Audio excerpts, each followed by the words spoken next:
attention to Sarge. The man tugged at the bow tie he wore with his tuxedo. "There's plenty of room on the ship. It's way colder up here than I thought it would be. Enjoy having the deck to yourself, miss." "Ta-ta," the woman said. Their laughing and joyous mood resumed as they disappeared into the fog.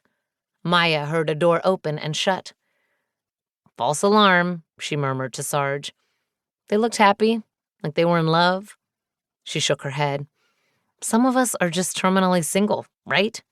Maya continued to walk the deck, looking for the place where the crime report said the murder had taken place. Though all the evidence of the crime had been removed, it often helped to retrace the steps of the victim. She had very little to work with based off the report written by the ship's security chief.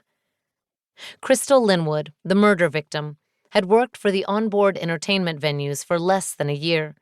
Her body had been found by the east entrance door. She'd been stabbed. Maya located the door and reached for the knob, preparing to retrace the steps that the victim must have taken. A hand grabbed her from behind and pulled her back. Judging from the strength he exhibited, the attacker was male. Sarge barked. The man kicked a deck chair in the direction of the dog. Maya heard a yelp of pain. She felt herself being dragged. She crashed into another deck chair, and then her assailant circled around and pushed her from the front until her back was against a wall. Before she could react, he slammed a fist in her solar plexus, causing her to wheeze and gasp for breath. He put a knife to her throat. With his free hand, he pressed hard against her stomach. She was still fighting for air from the blow he'd struck. The attacker wore a ski mask. She could hear Sarge, but she could not see him. Why wasn't he coming to help her? As the canine barked, she could hear the noise of one object clanging against another. "I'm going to make you pay for what you did."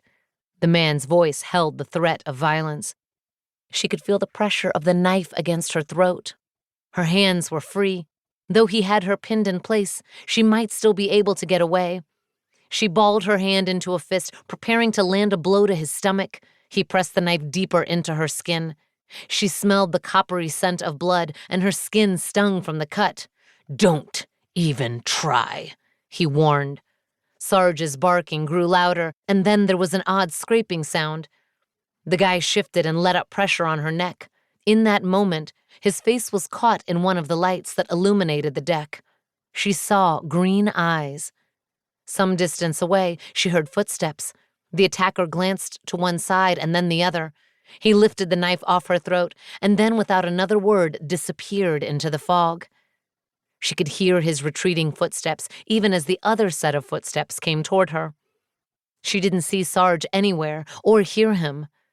Worry gnawed away at her. What had happened to her partner? She called his name. Now she heard the footsteps again, coming toward her from the opposite direction the assailant had run to.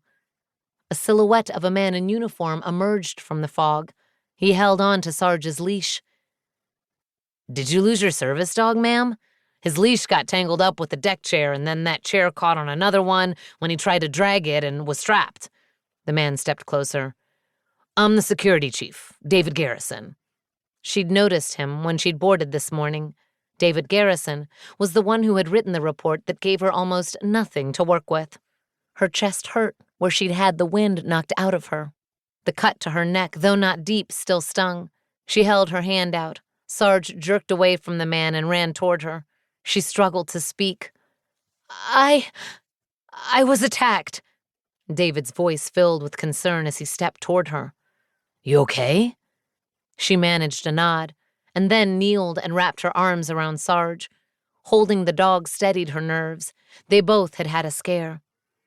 Officer Garrison straightened his spine and squared his shoulders. "Which way? Where did he go?" She pointed in the direction the perp had gone. David took off running. Sarge, who was trained to detect weapons and would pick up the scent of the fleeing man as well as the knife, would be able to track even more precisely than the security officer. She commanded him to go. He put his nose to the ground and then lifted his head and sniffed the air. A moment later, Sarge also took off running while she held on to the leash. David Garrison's footsteps echoed as he darted all along the deck. It didn't take long for Maya and Sarge to catch up with him. Her partner alerted on the west door that led down to the next deck. She swung the door.